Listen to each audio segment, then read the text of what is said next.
Before she passed, I remember that my grandma would often dig out an old newspaper that she had saved about the famous oceanic shipwreck known as the Titanic, and how big of a thing that it was. How it was believed that over 1,500 people died in that accident. In comparison to other modern atrocities, that's not the biggest number in the world anymore, but it did cause a stir. So much so that we've had more books and movies on this thing than I would have initially imagined. Years ago, I saw another film that the Asylum created called Titanic II, and it seems that they sort of made a sequel to that with this, but I can't say for sure.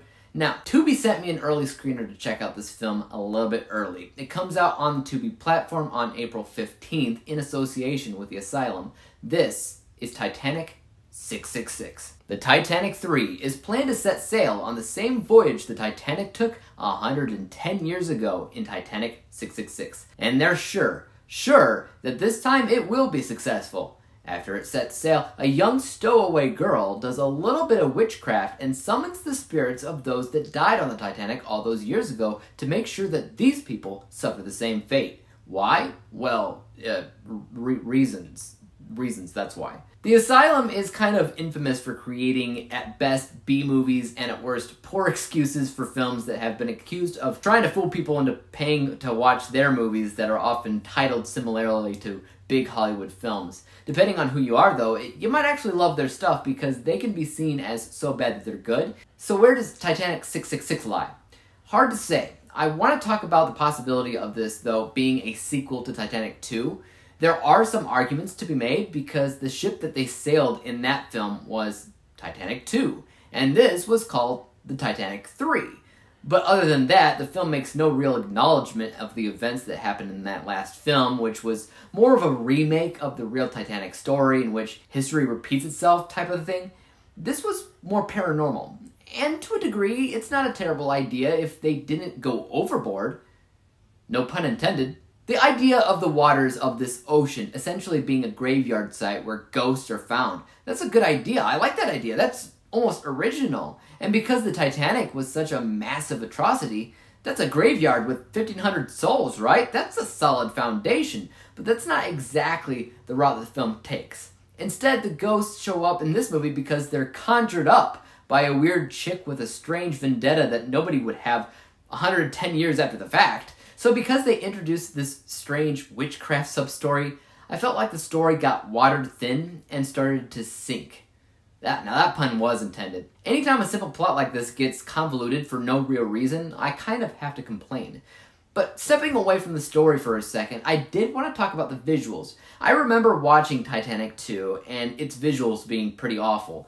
But that was like a decade ago, and I can tell that it is better here. That's not a ton of external shots of the ship, which is probably a good choice for a low-budget film in general. You know, allocate those finances realistically. What visuals the film did have were good enough to make me surprised that it came out of the Asylum, but still not good enough to match what we got in 1997 with James Cameron. The internal ship stuff mostly looks like a hotel that's kind of moving around a little bit, but arguably that is what the Titanic was, right?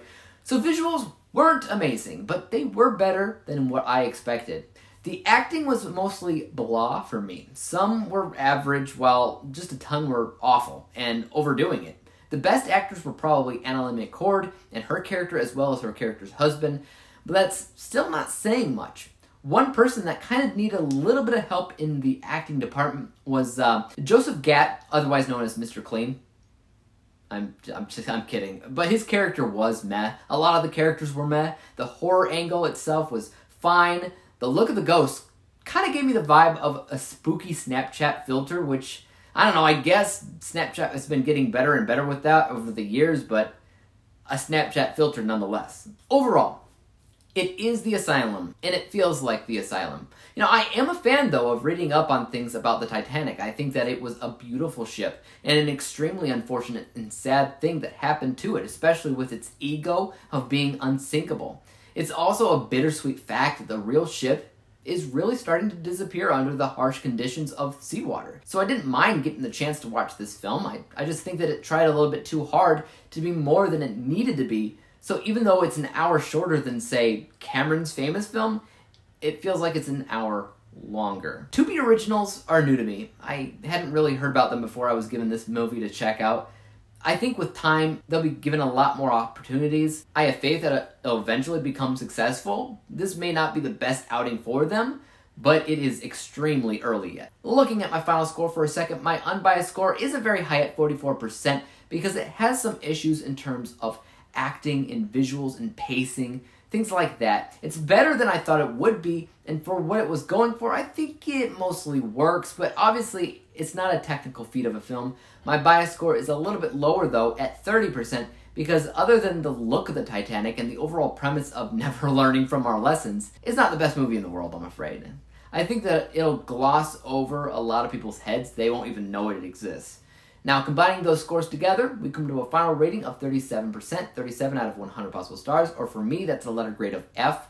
Hey, maybe you'll really enjoy it though. Prove me wrong in the comments down below. Tell me what you love about it. And as for YouTube, you guys know what to do. Hit that like, the subscribe button, and bell to be notified when I come up with my next review. Till then, peace out.